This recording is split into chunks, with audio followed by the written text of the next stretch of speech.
Hello, and welcome back to Wyoming Watch, the Wyoming Tribune Eagle's weekly podcast. I'm Taylor Staples, your arts and entertainment and features reporter. This week, I spoke with Mike Kassel, the associate director and museum curator at the Cheyenne Frontier Days Old West Museum, about their upcoming exhibit, Aloha Vaqueros. The exhibit walks people through the history of Hawaiian paniolos and Mexican vaqueros and how they paved the way for the modern-day American cowboy. The exhibit opens on April 11th and will remain up until September 13th. Stick around after the interview to get a roundup of this week's upcoming events as well as what's been in the headlines this past week. Now, back to the show.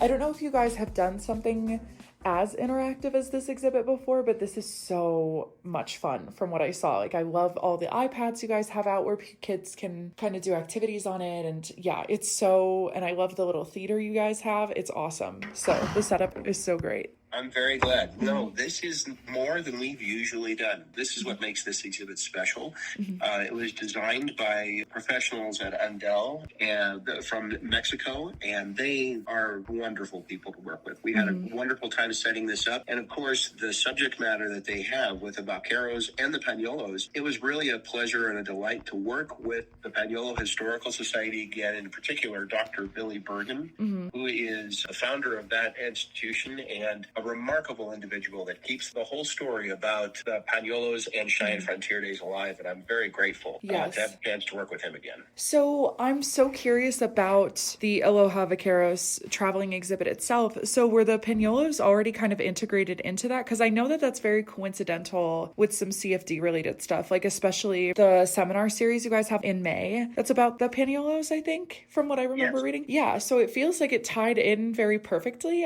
Was that already kind of a part of the traveling exhibit, or is that something you guys added? Well, it was part of the traveling exhibit because Ikua Purdy, when he won his victory at Cheyenne Frontier Days in 1908, that was a remarkable event for the people of Hawaii, for the Paniolos, and for Cheyenne Frontier Days all together. And he's been in our Hall of Fame since 2008. And this exhibit basically was built with the tip of the hat to the fact that Ikua Purdy represented the Paniolo coming back to the mainland and competing against the Cowboys here in the United States. That is so awesome. Yeah. I love that it does combine like Hawaiian cowboys with Mexican cowboys and how it led to the traditional American Western cowboy that people typically think of now. I think it's so cool how they all interconnect. So people who aren't familiar, I guess, with everyone in Cheyenne is familiar with the cowboy world, but people who aren't familiar with, say, the history of it, what do you think are some of the most important aspects to not just like check out of the exhibit, but kind of take away from? Yeah, what's kind of your perspective there? Well, my perspective is that we have to be mindful of the origins of what we do here and consider to be a particularly American endeavor. And it is. The American cowboy is an amazing part of our culture, an amazing feature of our national identity that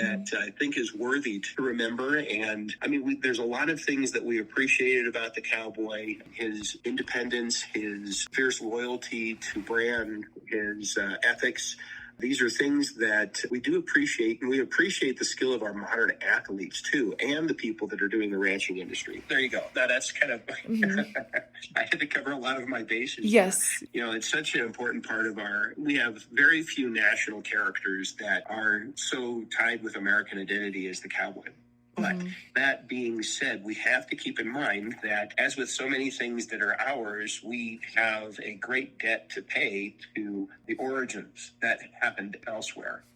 And the fact that the cattle themselves and the industry itself came to us from Spain and was brought to the New World by the Spaniards when they were building their empire in Mexico and in the southeastern portion of the United States. And it was the men who handled these animals as a means of food and as a means of profit that taught our cowboys and the paniolos both how to do what they do so well now. And so the origins of the cowboy come from first Spain and then were modified in modern day Mexico and in the American Southwest, and especially in Baja California, the Californios, who inspired the Texas cattle drives that happened in the 1860s, but also inspired the creation of a parallel industry in the Hawaiian Islands starting in the 1830s. So, I mean, that's what's fascinating to me is that while we did have cattle in Texas about the same time that we had the paniolos starting their industry in Hawaii, it was really the paniolos that predated the Texas cowboy that we've all come to know and love that eventually informed the creation of the cowboy here in Wyoming, Colorado, Oklahoma, everywhere across the United States. Totally. Yes. I love that they tie together. And I think that's a connection that not a lot of people know about or make, which is so fascinating. So, and then I'm curious, I'm pretty sure this is kind of just the way that, because I know the people from, California that like started the exhibit, if I'm not wrong, were the ones who set it up, right? And I think Josie said it took about 2 weeks to set it up. Well, they came from a combination of the teams that worked together were from Hawaii and also from Baja California, so that peninsula off of the southern part of California and off to the west of Mexico, and Mexico City are the ones that built the exhibit and designed it. But it was a collaboration from the very outset between the Paniolo Historical Society and the people in Mexico to create this exhibition. Dr. Billy Bergen would be a much better person to talk to about how that all got started. And it was the design team in Mexico City that put it together, and it was part of that crew that was responsible for its fabrication, that came and set it up for us. As well as a representative from the Baja del Sur. His name was Ivan Gomez. They came to Cheyenne because they've set this exhibit up 3 times before and brought it to us and put it together wonderfully. They had to redesign it to fit inside our space. And because I was wondering about that too, did they kind of talk about how it was made in a specific order for people to walk through? Because I feel like there's a very natural walking path, which is also very cool. I feel like that helps with kind of the interactive elements too and make sure everybody kind of hits everything. But yeah, was there kind of a specific almost science or strategy behind where they put what? Absolutely. Well, in the modern exhibition design, the idea is to allow people to enter a space and then immerse themselves in a story. And of course, there's information that we want to share with people, and we want to make sure that they are able to, no matter what direction they go, they get the sense and they get the general understanding of what the concept is. And so there is a lot of science and thought that goes into it. And the professionals down in Mexico have done an extremely good job in putting this together in our space so that it would flow well in our room and people would come out with the story that we're hoping to share. For the sections to hit, I know there's sections on the paniolos, and specifically it'll be like kind of a history lesson and there'll be timelines, but I also saw that there is kind of a musical section too that I'm kind of curious. So tell me about that section of the museum too, or the exhibit. Well, okay, so somehow somebody discovered that you remember the old saying that music soothes the savage beast? Well, that's very, very true. There is an old musical tradition amongst the Vaqueros that was shared with all the other cowboys that came out of their tradition, that music is an important part to play in their lives. Now, that would be the same for anybody that was working the field or in agriculture. Music has always had a part to play in helping the monotony of the day and also the cadence of the work to keep it on time and to keep it moving forward. Music has always been a part of agriculture. But the music that you have, especially associated with the guitar, we can think about that ourselves, about how cowboys, after they got done with the events of the day, with its roundup or going out and taking care of the animals, would only have music to go back to with songs and storytelling, joke telling, and so on and so forth. But music was just such an important part to play in their entertainment and passing the time after a hard day's work. And whether they're vaqueros, paniolos, or cowboys, they all loved a man who was able to sing or to play an instrument. In many cases, you can also add a fiddle in there. But the guitar was something that was common among all 3 of these cowboy cultures. And of course, even in Wyoming, you would have cowboys that would sing to the animals at night, keep them calm after a roundup. But then, of course, they would entertain each other. So this is a wonderful musical tradition, and the Hawaiians, as well as the Vaqueros and the Americans, all wove music into the daily routine of the cowboy. And so it's an important part to play across the cultures. Yeah, kind of tell me about that interactive element that's there too, because I know that you can put on a set of headphones and string different notes on a guitar, if I remember correctly. Well, so I understand that that's what you can do. I was involved with the setup and unfortunately have not been able to try it out myself. Oh, So okay. I have not been able to do that. Okay. But you might be able to ask Brad or Curtis Olson, or Brad Jorgensen or Curtis Olson, both of whom has helped set up the exhibit, who are on my staff, who would be very happy to help you with that.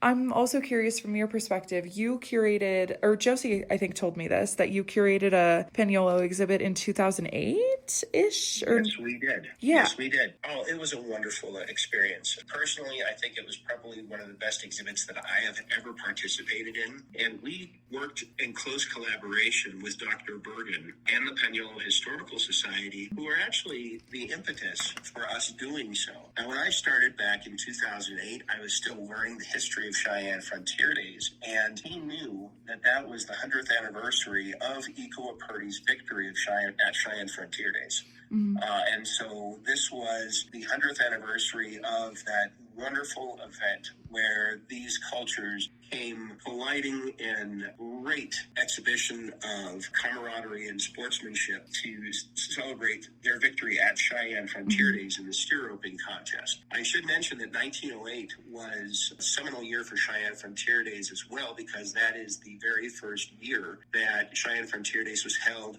at its current location. And they were expecting it to be bigger and better than ever before. The rodeo had gotten, in the first 10 years of its existence up to 1907, had attracted people from all over the world.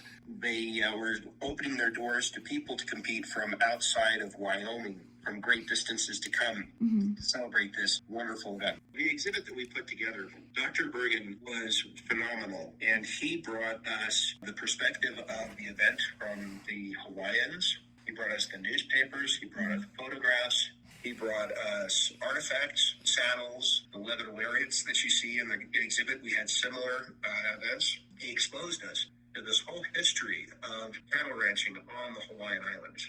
And it was a remarkable, wonderful affair. We did that in the build-up to Iko Apurdi's induction into our Hall of Fame in 2008. The Iko Apurdi is still revered on the Big Islands as being one of the great athletes and representatives of the Hawaiian people to the rest of the United States in their early association. And this is still celebrated on the Big Island. What pieces from, or if there were any, I assume there were, but pieces from that original exhibit you guys did in 2008 were transferred over to this one? Did you mix in anything or integrate anything, or yeah? Well, that was, let's see now, 18 years ago. And so many of the artifacts that were here for the original exhibit are not here again. Got it. And so that would have been a remarkable thing to have that happen, but there are some elements that returned in our portion of the exhibition. Some of the photographs that we have put in, some of our interpretation, and then also we have some newspapers that I found from the Denver Post that did a wonderful job of capturing the excitement and actually quite the astonishment of the people of the American West that there was this entire different cowboy culture that produced men of such incredible skills that paralleled our own.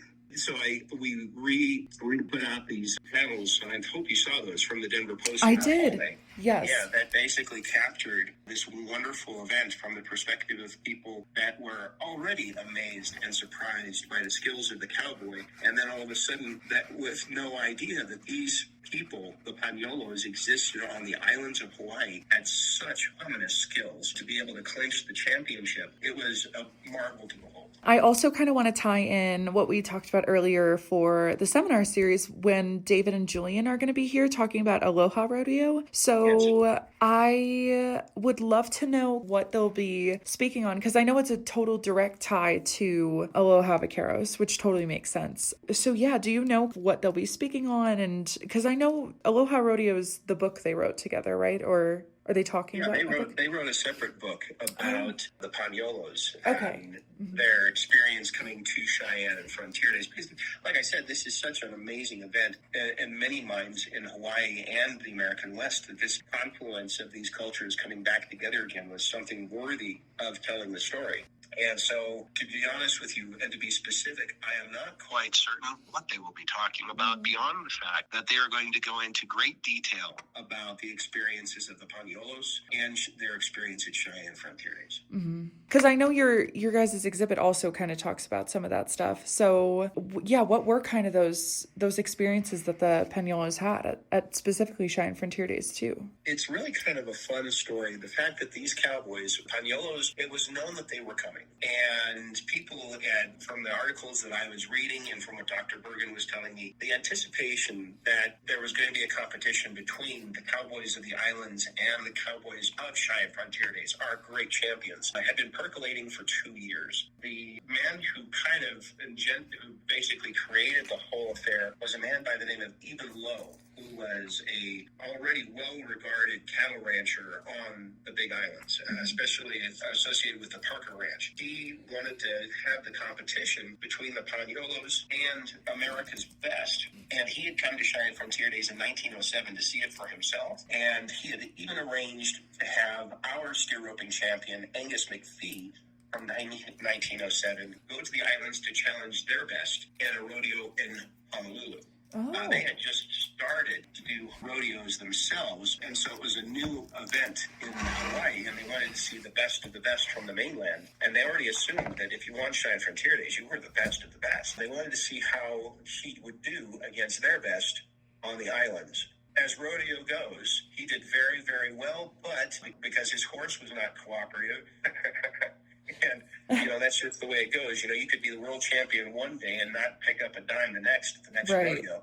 The luck of rodeo got him, and he lost to the paniolos. But just the same, they were very excited to see what had happened. That happened on December 12th, 1907, when that competition took place. Well, there was such enthusiasm for that contest that the paniolos were invited to come to Cheyenne Frontier Days to have their turn on our land to see how they would do against Wyoming's best the second time. That's awesome. Yeah, so this was something that was known since Frontier Days 1907, that there was going to be something like this that was going to happen. The paniolos, they were very eagerly awaited here in Cheyenne.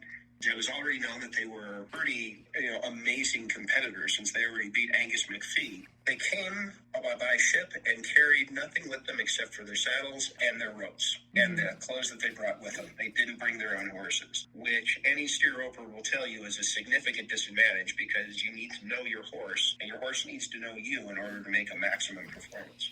They came, and the horses were provided by Charlie Herzig, who is the great-great-uncle of our current executive director for Cheyenne Frontier Days. Back then, he gave them the horses, and even with these unfamiliar mounts, these paniolos did stuff that was just absolutely amazing. Their roping was different than we use here on the mainland. For the most part, our steer roping is pretty much standard. That everybody that goes to see a rodeo will see the cowboys try and catch the steers by the horns. Well, that's not the way the paniolos did it then, and that's not the way I think they still do it now. They actually try and catch them by their back feet. Okay. Which is a remarkable skill that I think some cowboys would really have a hard time managing because it's so even now it's outside of the mainstream knowledge. And so they were showing skills that at first would seem to be a guaranteed loss. But then by catching the animals the way they did, it was, again, a revelation to everyone, including their fellow competitors, that you could actually catch an animal by its back feet. And so that's exactly what Ikoa did. And Archie Kawa and Jack Lowe, who was the brother of Eben, who came with them, they just saw some amazing things. Is there anything else that you think is pertinent for people to know about the exhibit that I didn't ask about? Oh, my goodness. Well, it's so much fun. One thing that is important to realize is that we have artifacts that are coming with this exhibit, not only from the islands of Hawaii, but we also have artifacts that come from the Baja California Vaqueros that were collected at the San Diego Museum of History. And so this is a collaboration across institutions and across nations to bring this whole exhibit together to tell this absolutely amazing story that it basically serves to show Cheyenne Frontier Days as a confluence of all three coming together all at once with their very similar traditions but different cultures. That does remind me too, when you said the word artifacts, that reminded me. There is something that Josie said that you guys are going to integrate, like more so June, I think she said. It's going to be something interactive for the kids where they'll be able to play with rawhide. Do you know anything about that? I do know a little bit about that. Yes, there's going to be some wonderful stuff, but a person I would recommend that you talk to would be Brad Jorgensen, who's our exhibits designer, who is in the process of putting it together. Gotcha. He would be able to give you a very good idea more about what's involved and what kids might be able to have fun with when they come see the exhibit. Well, thank you so much, Mike. And yeah, this seems like a wonderful exhibit. I'm so excited for people to see it and see the public's reaction to it. Me too. I'm really excited. I think that this is one of the finest exhibits we've ever had inside the museum. I am very excited that it's here. This brings a huge story to us in a world-class environment. I think this is going to be something that people will not forget and will really enjoy. And we are excited that people have a chance to see it. Now, let's get into the events this week. Today, April 10th, there's a Cheyenne Symphony Orchestra Lunch and Learn from noon to 1 p.m. at the library in the Cottonwood Room, revolving around their concert, Rhapsody in Red, White, and Blue, which takes place tomorrow, Saturday, April 11th at 7:30 p.m. at the Cheyenne Civic Center. Tonight is also another showing of Cheyenne Little Theater Players' production of 1984 at the Mary Godfrey Playhouse at 7 p.m. The show can also be seen on Saturday, April 11th at 7 p.m. and Sunday, April 12th at 2 p.m. This is the last weekend to see the show. On Saturday, April 11th, the morning kicks off with the Best Buddies Friendship Walk, starting at the Kiwanis House in Lions Park from 9 a.m. to noon. Then there's the Southeast Wyoming Health and Wellness Expo from 10 a.m. to 3 p.m. at the Cheyenne Ice and Event Center, a Makers Market Farmers Market from 10 a.m. to 4 p.m. at the Frontier Mall, and a Spring Fling Market from 10 a.m. to 5 p.m. at the Christine & Co. Flea Market. In the afternoon, there's a Children's Holly Festival of Colors event at the Cheyenne Botanic Gardens in the Children's Village from 1 to 1:30 p.m., as well as the opening reception for the Cheyenne Frontier Days Old West Museum exhibit, Aloha Vaqueros, from 4 to 6 p.m. At night, Community Action of Laramie County has their License to Give Gala/Murder Mystery Dinner fundraiser from 6 to 9 p.m. at LCCC in the Clay Pathfinder building. On Sunday, April 12th, Hawthorne Tree has a poetry open mic from 1 to 3 p.m., and LCCC is hosting a CSO house music show featuring Grammy-winning guest pianist Michelle Kahn in their Surbrook Prentice Auditorium at 2 p.m. On Monday, April 13th, the library is hosting a tween book club featuring The War That Saved My Life by Kimberly Brubaker Bradley from 4:30 to 5:30 p.m. On Tuesday, April 14th, the Cheyenne Women's Connection has their monthly meeting at Red Lion Inn from 9:30 to 11:30 a.m. This month's topic is on An African Love Story, a talk given by Bill Gwaltney. Later, the Cheyenne Genealogical and Historical Society will meet at the library in the Sunflower Room from 6 to 8 p.m. to talk about German ancestry. On Wednesday, April 15th, the library has 4 events. A Library for All event from 12:30 to 2:30 p.m. for adults and teens 16 and years older with disabilities, chair yoga and poetry for adults from 2:30 to 3:20 p.m., a teen jewelry making class from 4 to 6 p.m., and a Spanish-English story time from 6 to 7 p.m. The Cheyenne Creativity Center will also host an open studio workshop from 5:30 to 7 p.m. On Thursday, April 16th, there's a Thankful Thursdays event at the Lincoln Way Event Hall featuring Cheyenne Rotary After Hours with doors opening at 4 p.m., as well as an Earth Day bottle cap decorating craft event at the Cheyenne Botanic Gardens from 4 to 4:30 p.m. Then there's a patron night with extended hours for the Aloha Vaqueros exhibit at the CFD Old West Museum from 4 to 7 p.m. Later, there's a living room conversations chat about eco-responsibility at the library in the Windflower Room from 5:30 to 7:30 p.m. And LCCC has the opening night for their production, Naked Mole Rat Gets Dressed, The Rock Experience, at 6 p.m. in the Surbrook Prentice Auditorium. Finally, the Lincoln has a Psychology of Serial Killers show at 7 p.m. For the full list of events, go to wyomingnews.com. And now, here are our top headlines from this week. First, months after a 4-month-old infant died of suspected homicide, police have arrested the child's parents for first-degree murder. The 2 Cheyenne residents, 24-year-old Joseph Hansen and 23-year-old Juliet Martinez, initially brought their child to Cheyenne Regional Medical Center in August to be treated after the infant allegedly suffered a seizure. The child had injuries that appeared to be from physical abuse, and autopsy results determined that the cause of death was homicide, according to a news release. Both suspects in the death of their child, Hansen and Martinez, were arrested without incident and booked into Laramie County Jail on charges of first-degree murder and aggravated child abuse on Wednesday. And next, the city of Cheyenne lost out on funding for one proposed affordable housing development and will have to wait to hear about funding for another after state officials could not come to an agreement regarding a proposed amendment limiting affordable housing benefits to U.S. citizens. At the Wyoming State Loan and Investment Board meeting April 2nd, Cheyenne had two affordable housing projects on the agenda. First in Union, which is an affordable workforce housing community, and Magic Meadows, which is a partnership between nonprofits Habitat for Humanity Laramie County and Magic City Enterprises. Secretary of State Chuck Gray had made a motion that would require applicants for both developments to provide the Wyoming Business Council with sufficient information to verify that they are a U.S. citizen, but other board members could not come to an agreement on the best way to enforce the rule. And with that, thank you for listening to Wyoming Watch. Tune in next week for more local news.